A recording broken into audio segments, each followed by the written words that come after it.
ओम सजात्म स्वरूप परम गुरु शुद्ध चैतन्य स्वामी ने नमः। श्री उपदेश शुद्ध सार जी आचार्य तारण स्वामी बता रहे हैं।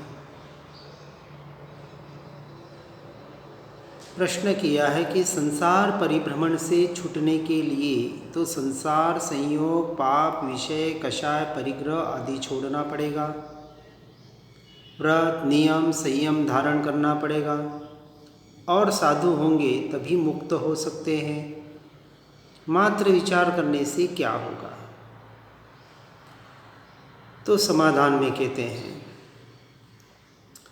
सबसे पहले यह विचार करें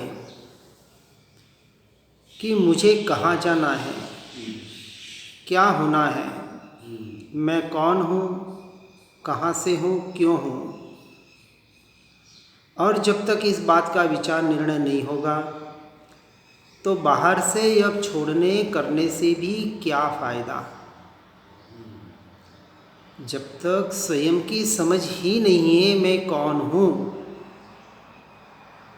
तब तक सब कुछ छोड़ देगा, व्रत नियम संयम धारण कर लेगा कि पापों से छूटना है, विषय कषाय से छूटना है, परिग्रह से छूटना है, सबसे छूटना है, छूटना है, छूटना है। किससे छूटना है? आत्मा की शक्ति मुझ में क्या कमी है कि जो मुझे ग्रहण करना है,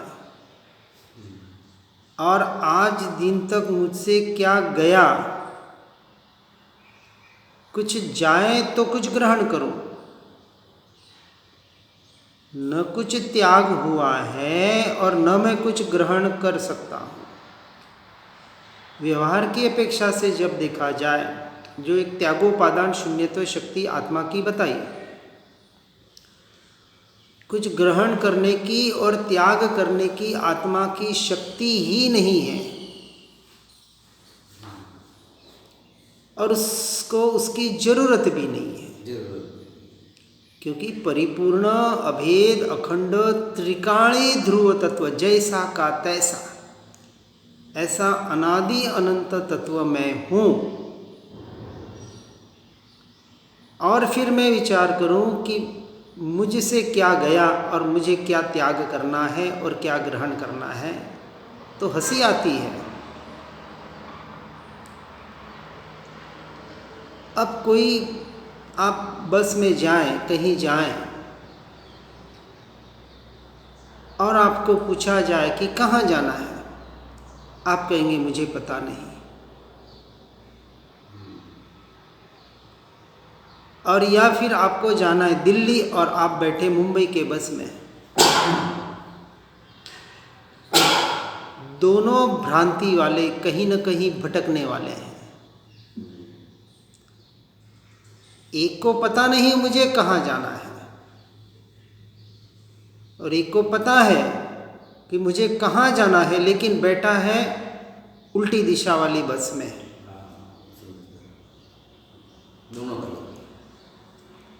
कहाँ जाना है भैया? मोक्ष जाना है। ठीक है भैया, बहुत अच्छी बात है भाई, जाने जैसा तो, ग्रहण करने जैसा तो मोक्ष ही है, कौन मना कर रहा है। लेकिन मोक्ष कहाँ, किसे, कहाँ है मोक्ष, इसका उसे पता नहीं। और जिसे अपने स्वरूप का, स्वभाव का ही पता नहीं, वो मोक्ष का अधिकारी कैसे बन सकता है? सीधी सी बात है। अब वो मन वचन काया के परिणामों को, पुद्गल के परिणामों को, पुद्गल की क्रिया को अपनी क्रिया मान रहा है।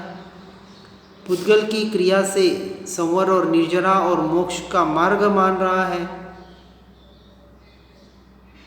साधन था, मनुष्य जन्म मिला है, मन वचन काया मिली है, सर्वोत्कृष्ट ऐसा हमें यह योनि मिली है,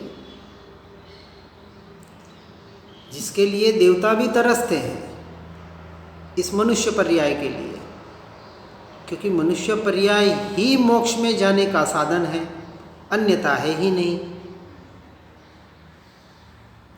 परंतु इसका यदि यथार्थ ज्ञान परमार्थ के दृष्टि से, निश्चय के दृष्टि से न हो तो वह जीव भटकने वाला है। इसलिए सम्यक दर्शन, ज्ञान, चारित्रमय आत्मा ही निश्चय से एकमात्र मोक्ष का मार्ग है, अन्यथा कोई उपाय नहीं है। जो कोई अपने आत्मा में अपनी स्थिति करता है, उसी को ध्याता है और उसी का अनुभव करके निरंतर उसी में विहार करता है। 4 प्रकार के दान बताए: आहार दान, औषधि दान, ज्ञान दान और अभय दान। इसके अलावा कोई दान नहीं है। जैन दर्शन स्वीकार नहीं करता है। व्यवहार से जो भी हो, आप देह दान करें, पैसे का दान करें और किसी का भी दान करें।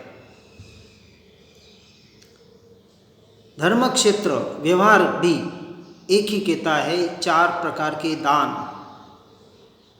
आहार दान और औषधि दान। श्रावक मुनियों को या श्रावकों को, श्रावक को करता है, सम्यक दृष्टियों को। ज्ञानदान और अभयदान ज्ञानी पुरुष, साधु पुरुष श्रावकों को करते हैं, अज्ञानी को करते हैं। ये हुआ व्यवहार का कथन। निश्चय से देखें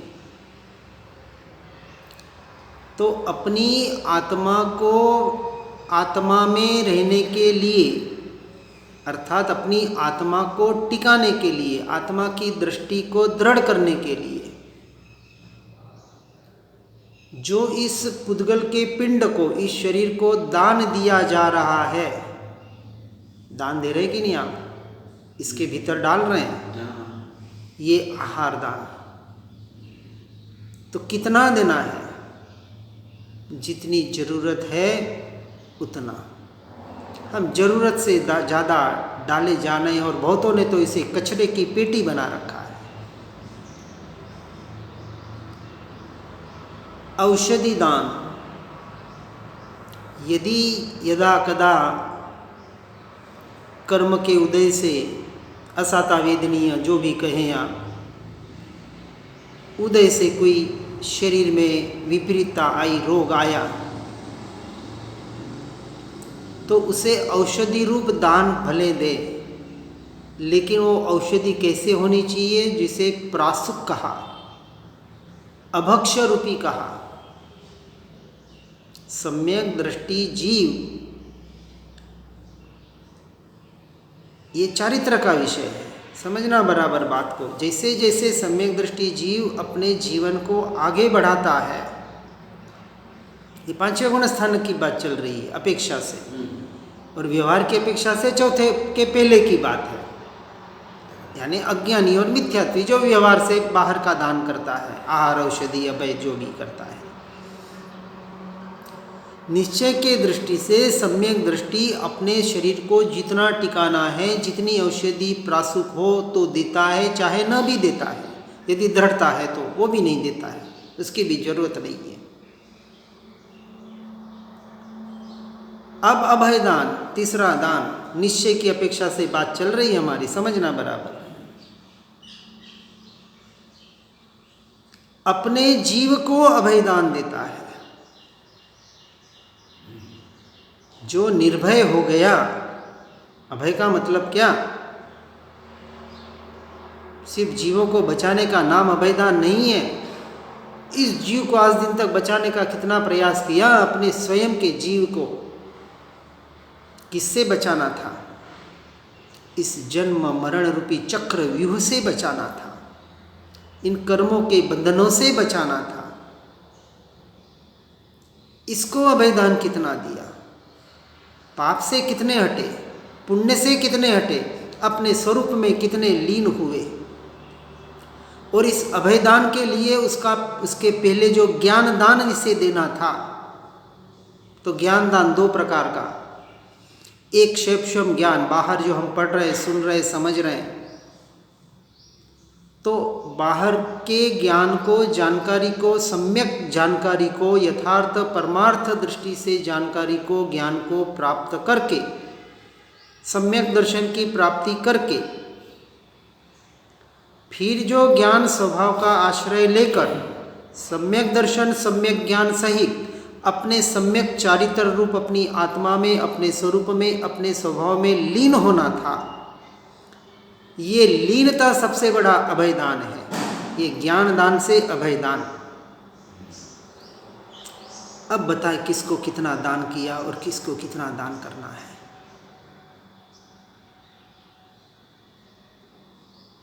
विचार करें, ये जो बातें चल रही हैं निश्चय की अपेक्षा से, कि जो सत्य धर्म है, परमार्थ धर्म है, वास्तविक धर्म है, जिससे संवर और निर्जरा होती है, जो मोक्ष का यथार्थ मार्ग है। ठीक है, हम वहाँ तक अभी पहुँच नहीं पा रहे, ये हमारी कमजोरी है, चारित्र मोह का विषय। लेकिन दृढ़ता तो लाए, निर्णय तो करे कि यही सत्य मार्ग है, इसके अलावा सत्य मार्ग दूसरा नहीं है। इसका निर्णय तो कर सकते हैं कि नहीं? इसका श्रद्धान तो कर सकते नहीं। श्रद्धान का नाम ही तो सम्यक दर्शन है।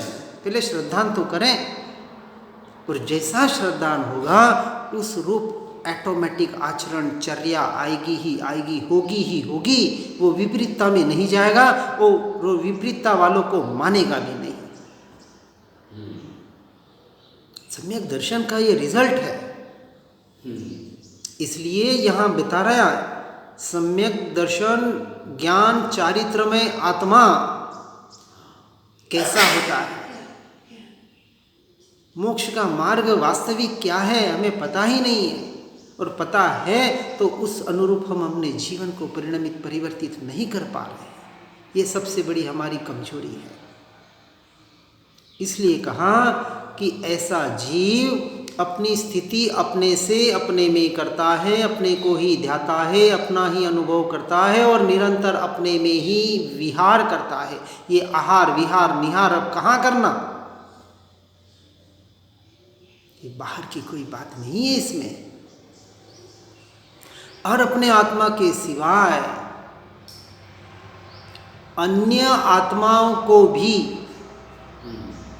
अर्थात हमने कहा था एक बार कि जीव तत्व और जीव द्रव्य, जीव अजीव तत्व में क्या फर्क है। जीव तत्व अर्थात अपनी आत्मा के अलावा 6 के 6 द्रव्य को पर जानना, पर मानना। वो जीव 6 के 6 द्रव्य यानी अन्य आत्माओं से भी, अन्य जीवों से भी मुझे क्या प्रयोजन। कोई प्रयोजन है, लेकिन हमने प्रयोजन तो बना रखा है। मेरा बेटा, मेरी बेटी, मेरी पत्नी, मेरे माता पिता, अरे इनका तो कुछ भला करो। और जो गुरु बन के बैठे हैं वो कहते मैं शिष्यों का तो कुछ भला करूं, तो पर के भलाई करने में लगे हुए हैं। यहाँ तो कहते हैं कि ऐसा सम्यक दृष्टि जीव 6 के 6 द्रव्यों को तो छूता तो नहीं है, उसमें अपना माथा तो मारता नहीं है, अपने विकल्प को तो फैलाता नहीं है, परंतु अपने आत्मा से उत्पन्न होने वाले मोह राग द्वेष के भाव, वो तो मेरे से हो रहेगी नहीं। बिल्कुल सही बात है, आत्मा से ही होते हैं मोह राग द्वेष के भाव। ये जड़ पुद्गल तो करता नहीं है, इससे होते नहीं है। ऐसे सर्वपर्य पर भावों को भी स्पर्श तक नहीं करता, अर्थात उन्हें अंश मात्र भी अपने नहीं मानता। और जब यह मान्यता, ये कब होती है? सम्यक दर्शन में होती है। और इन सबसे उपयोग को हटाकर एकमात्र नित्य उदय रूप समय सार स्वरूप अपनी आत्मा का, अपने शुद्धात्मा का ही अनुभव करने का प्रयास और पुरुषार्थ करता है। ये मोक्ष का मार्ग है, ये सत्य धर्म है। जो इच्छो परमार्थ तो करो, सत्य पुरुषार्थ, पुरुषार्थ नहीं का सत्य सत्य पुरुषार्थ, ये सत्य पुरुषार्थ हो। सत्य सत्य के लक्ष्य से, स्वरूप के लक्ष्य से, स्वभाव के लक्ष्य से जो पुरुषार्थ हुआ, यदि परमार्थ इच्छते हो, मोक्ष इच्छते हो, जन्म मरण के दुख से छुटकारा पाना चाहते हो, तो इसके अलावा दूसरा मार्ग हमारे पास तो नहीं है, ऐसे महापुरुष, ऐसे ज्ञानी पुरुष कहते हैं। मैं नहीं कह रहा। वास्तव में यह आत्मानुभव ही एकमात्र मोक्ष मार्ग है। और भेद ज्ञान, भेद विज्ञान की शक्ति के बिना यहाँ तक हम पहुंच नहीं पाएंगे। अब क्या करना, कौन सा व्यवहार करना, विचार करें। व्यवहार की परिभाषा हमें पहले बनानी पड़ेगी कि कौन सा व्यवहार करना है मुझे। पाप का व्यवहार कि पुण्य का व्यवहार, दोनों भटकाने वाले हैं, दोनों अशुद्ध व्यवहार कहाँ।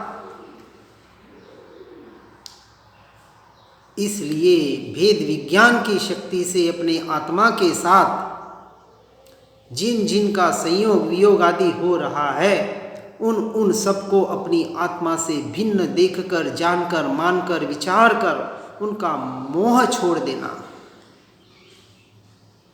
और परद्रव्य पर भावों का संयोग का त्याग, यही सच्चा त्याग है। उसे त्याग करना नहीं पड़ता। आत्मा के लक्ष्य से, स्वरूप और स्वभाव के लक्ष्य से सहज ही उसके जीवन में त्याग हो जाता है। इसलिए मोक्ष अपने ही आत्मा के शुद्ध स्वभाव का ध्यान, किसे कहा ध्यान, तत्व चिंतन, तत्व विचार करते करते अपने स्वरूप और स्वभाव में लीन होना, इसका नाम ध्यान है। इसलिए ध्यान करते करते वास्तविक ध्यान होता है। करने का नाम ध्यान नहीं है, होने का नाम ध्यान है। हर चीज़ करना करना करना जहाँ है वहाँ कर्तृत्व बुद्धि है, और जहाँ होनापना, सहजपना है, वहाँ सच्चा धर्म है। अपेक्षा से बाह्य क्रियाएं इसमें साधनभूत हो सकती है अपनी अपनी भूमिका के अनुसार, परंतु बाहर की क्रिया में जो धर्म बुद्धि को स्थापन करता है, उसमें धर्म मानता है, वो भटकने वाला है।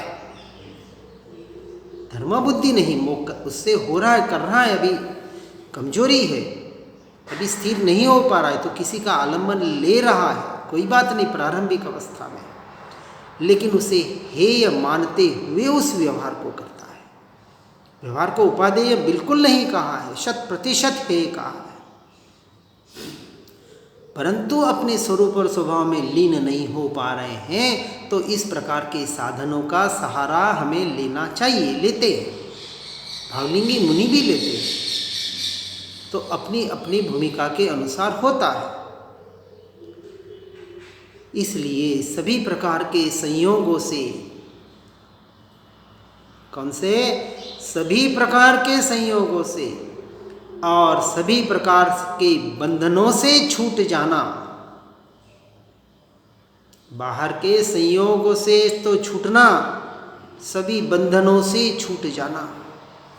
गुरु शिष्य का बंधन भी सबसे बड़ा बंधन है, भक्त और भगवान का बंधन भी यह सबसे बड़ा बंधन है। इन सारे बंधनों से जहाँ भेद है वहाँ बंधन है।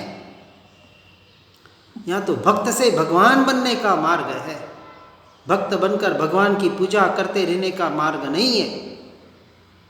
सच्चा भक्त वही है जो भगवान बनने की चाह से भक्ति करता है, और सच्ची भक्ति वही है जो अपने स्वरूप और स्वभाव का आश्रय लेकर अनंत काल के लिए उसमें लीन होने का प्रयास और पुरुषार्थ करता है। इससे सर्वोत्कृष्ट भक्ति दूसरी कोई नहीं है। भक्ति के प्रकार भेद बताए,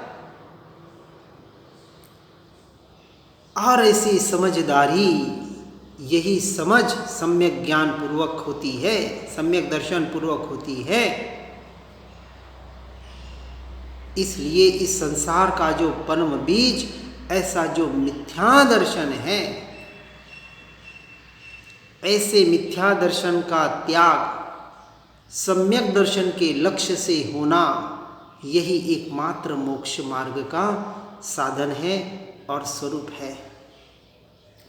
इसलिए कहा रुचि अनुगामी पुरुषार्थ होता है, मति अनुसार गति होती है। अब आपकी रुचि कहाँ है ये देख लेना। यदि संसार की तरफ भागना हो रहा है तो वहाँ अभी रुचि पड़ी है, और स्वरूप की तरफ डूबना भागना हो रहा है तो सर्वना स्वरूप की ही रुचि है। धर्म के नाम पर भी भागे जा रहे हैं, क्रिया के नाम पर भी सिर्फ भागना और भागना ही हो रहा है। यथार्थता तक जीव पहुंच नहीं पाता है। सबसे बड़ी हमारी कमजोरी यही है, और इस कमजोरी से छूटना है। जिसकी मति और रुचि चैतन्य स्वरूप भगवान आत्मा में न होकर राग और पर में है, उसे समझना कि संसार में अभी तक उसका भटकना बाकी है। यदि सिद्ध भगवान जैसी सर्वज्ञता, सिद्ध परमात्मा जैसी प्रभुता, उनके जैसा ही अतीन्द्रिय आनंद और उनके जैसा ही आत्म पुरुषार्थ किसमें है? मुझ में है। जब कहा सभी जीव सिद्ध सम, तुझे मोक्ष स्वरूप, इसका अर्थ क्या हुआ कि जो शक्ति, जितनी शक्ति सिद्ध परमात्मा में, अनंत परमात्मा में है, उतनी की उतनी, न रत्ती भर कम न ज्यादा, परिपूर्ण शक्ति किसमें पड़ी है? हम में पड़ी है? नहीं, मुझ में पड़ी। ऐसा मैं हूँ, वो मैं की महिमा लानी है हमें। लेकिन अभी भी महिमा कहाँ आती है? पर परमात्मा की आती है, स्व परमात्मा की कहाँ आ रही है? एक बार इसका स्वाभिमान आ जाए, स्वाभिमानी बनो। संसार में बनते हैं, अभिमानी नहीं। जिसे स्व का अभिमान नहीं है वो अभिमानी है, अहंकारी है। सबसे बड़ा अहंकार क्या? कि जिसे स्व का ही अभिमान नहीं है, स्व की महिमा नहीं है। जो पर में मैं मेरापना कर रहा है वो सबसे बड़ा अहंकारी है। चाहे वो साधु हो, चाहे सत्य पुरुष हो, चाहे राजा हरिश्चंद्र हो, जो भी हो, जिसे स्व का निर्णय नहीं है, स्व का अर्थात अपनी आत्मा का अभिमान नहीं है, वो स्वाभिमानी नहीं है, अहंकारी है। ऐसे बहुमान आवे किसका? अपनी आत्मा का।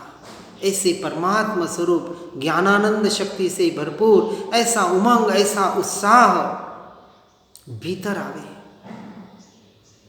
वो दिखेगा नहीं। जैसे बाहर से झूमते हैं, नाचते हैं, तो जरूरी नहीं कि वो नाचेगा और झूमेगा उस उत्साह से। अपने भीतर के भीतर उसका अनुभव करेगा, आहा ऐसा मैं, वो आहा भीतर से आएगा। ये सिर्फ शब्दों में नहीं, कोई बताने का मार्ग नहीं है, ये अपने से अपने में करने का मार्ग है। ये बात सुनते हैं, पढ़ते हैं, तब तो उत्साह आता है, आनंद आता है, लगता है कि करने जैसा तो यही है और कुछ नहीं है करने जैसा। लेकिन सब टेम्पररी है, परमानेंट नहीं है। सुनते पढ़ते तब तक तो बहुत अच्छा लगता है, और उसके बाद क्या पता नहीं।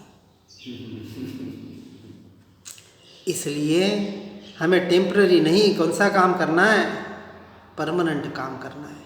और जिसे परमानेंट काम करना है उसके उस अनुरूप अपने जीवन को परिणमित और परिवर्तित करना ही पड़ेगा। सुनकर समझकर अपने जीवन को मोक्ष मार्ग में आगे बढ़ने का प्रयास और पुरुषार्थ करें। इसी भावना के साथ ओम नमः सिद्धम।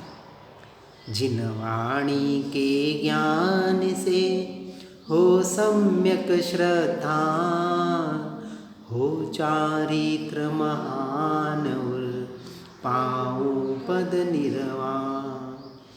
आत्म ही है देव निरंजन, आत्म ही सद्गुरु भाई।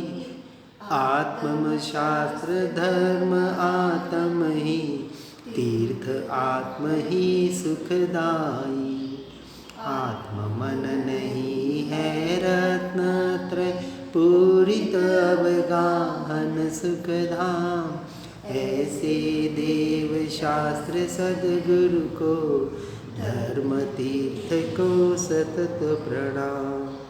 धर्म तीर्थ को सतत प्रणाम।